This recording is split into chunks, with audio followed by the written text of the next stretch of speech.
حسن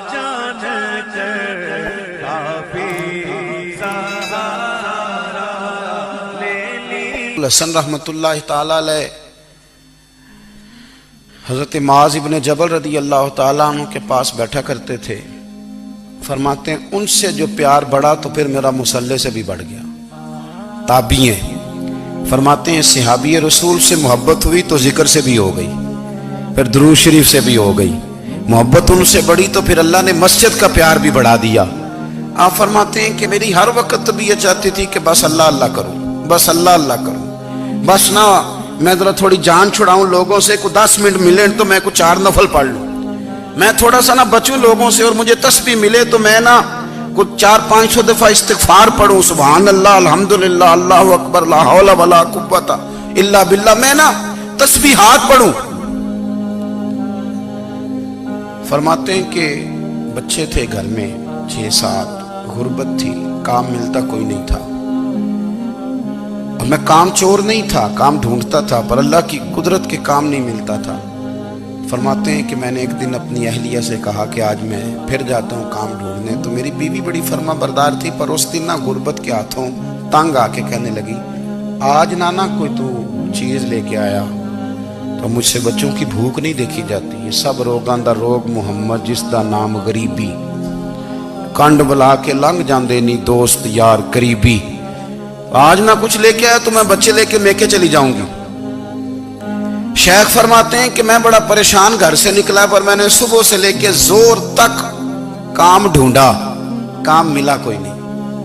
تو میرے دل میں خیال آیا, چلو کام نہیں ملتا تو اللہ اللہ تو کرے نا, چلو بندوں کی مزدوری نہیں ملتی تو رب کریم کی عبادت ہی کرتے ہیں. فرماتے ہیں کہ میں نے نا فرات کے پانی سے وضو کیا, نہر کے, شدید دھوپ تھی, ساتھ ریت تھی, اور ریت تپ رہی تھی.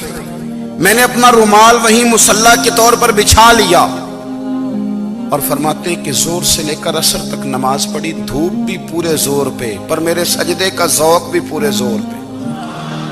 فرماتے ہیں سورج بھی چمک رہا ہے, اور رب کی عبادت کا ذوق بھی پورے زور پہ. میں سجدہ کروں تو پھر میرا اٹھانے کو جی نہ چاہے. میرے استاد لکھا کرتے تھے, یہ ان کا شعر ہے, وہ کہا کرتے تھے, مجھے سوز دے, مجھے ساز دے, اور مجھے نیم شب کا نیاز دے, دم سجدہ خود کو میں توڑ دوں, مجھے ایسا ذوق نماز دے. اور میں تیری بہار کا پھول ہوں, میں کھلا بھی ہوں تو تیرے لیے, مجھے میری شاخ سے توڑ لے, مجھے اپنی زلف کا ناز دے. بھائی فرماتے ہیں کہ عصر تک میں نے نفل پڑھے, دل ڈھلنے لگا, عصر کی نماز پڑھی, اور میں وہاں سے چلا.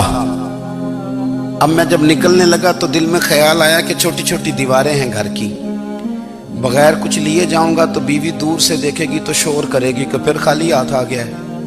کہتے میں نے اپنی اسی رومال میں جس میں میں نے نماز پڑھی تھی نا, رومال میں کی آخی دے پنجابی جسافہ کہتے ہیں, اسی میں نا میں نے کچھ ریت بھر لی کہ وہ دور سے دیکھے گی تو سمجھے گی کچھ لے کے آیا ہے, چلو جا کے اسے بتا دوں گا کہ آج پھر مزدوری نہیں ملی. کہتے ہیں وہ ریت لے کر جب میں گھر میں گیا تو پہلے بیوی دروازے پہ کھڑی ہوتی تھی, پوچھتی تھی خالی ہاتھ آ گئے ہو, آج میں نے دیکھا تو ہے ہی کوئی نہیں.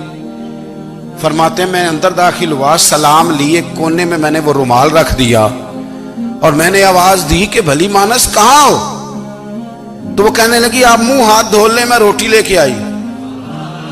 میں نے کہا روٹی کہاں سے آ گئی, یہاں تو کئی دنوں کے فاقے, تو کئی دنوں کی غربت ہے, یہاں تو اس گھر میں تو فقیری ہے. فرماتے ہیں کہ وہ روٹی لے کے آئی, اور اس وقت کی جو موجودہ نعمتیں تھیں, سمجھ لیں سلاد, اچار, ہر چیز ساتھ لائی. میں نے کہا کہ بچے کہاں گئے؟ کہنے لگی وہ کھانا کھا کے کھیلنے گئے, آپ کھانا کھا لیں آ جاتے. کھانا اس نے چن دیا. میں نے حیرت انگیز لہجے میں ساری نعمتیں اپنے دسترخوان پہ دیکھ کر کے بیوی سے پوچھا یہ کہاں سے آیا کھانا؟ بچوں کو تو نے کہاں سے کھانا کھلایا؟ یہ سارا کچھ کیسا ہے؟ کہنے لگی پتہ نہیں آج آپ کس کریم کی مزدوری کرنے چلے گئے تھے, پتہ نہیں کس کریم کی, میرے گھر میں تو اتنی نعمتیں آئی ہیں کہ مجھ سے سنبھالی نہیں جا رہی, اتنا اناج ہے, اتنا گندم ہے, کس کریم کے دروازے آج چلے گئے تھے؟ یہ کہتے کہتے وہ اٹھی, اور اٹھ کر کے کہنے لگی پہلے بڑا کچھ آیا تھا، اب کیا لے آئے ہو؟ اور جا کر کے نا اس نے وہ ریت والا رومال کھولا، کہنے لگے میں تو لے کے آیا تھا ریت، تو میرے رب نے اسے بھی سونے اور ہیرے بنا دیا تھا۔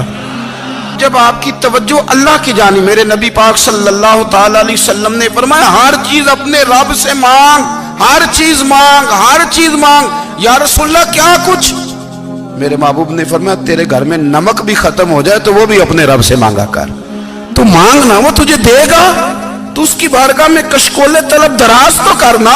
اور ترمذی شریف میں عجیب لفظ ہے، رسول کائنات نے فرمایا، رب کریم فرماتا ہے جب میرا بندہ ہاتھ اٹھاتا ہے نا تو مجھے حیا آتی ہے کہ میں خالی کیسے لوٹا دوں اس کے۔